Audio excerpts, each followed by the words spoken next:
Chào các bạn nhé. Ở trên cây tôi là có một dòng sỗi, và mỗi năm đến mùa mưa là rất là to, cho nên là bà con là không đi xe được, mà cũng chẳng có cầu mà đi qua.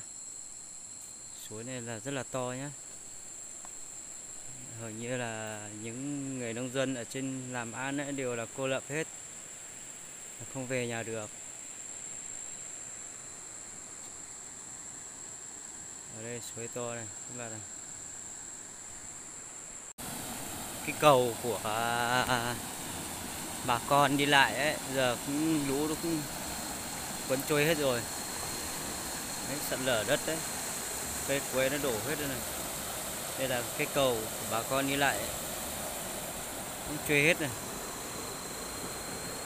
Đấy. Đây là đến mùa mưa là rất là sợ nhá. Bây giờ là nó không đỡ thế rồi, nhưng hôm nọ nó còn đến tận trên này này. Đây, hôm nọ nó đến tận trên này này.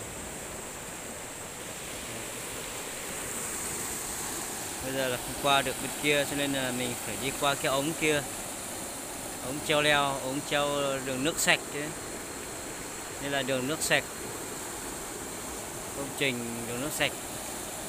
Bây giờ mình sẽ treo qua đấy. Nó rất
rơi xuống rồi.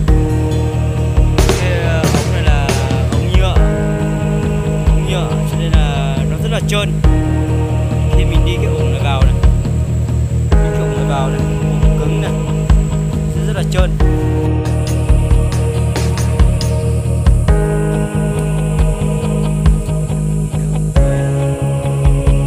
Khá là xa.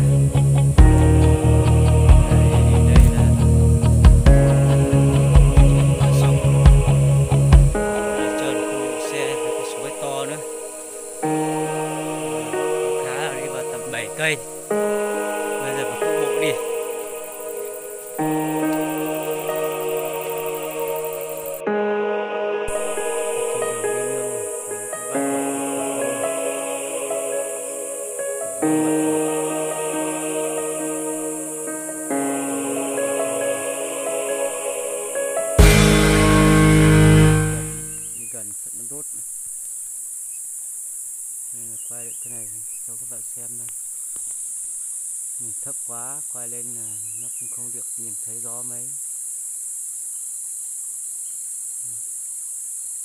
Nguyên tổ ong rừng, phóng gần tí cho các bạn xem. Đấy, rất là to này.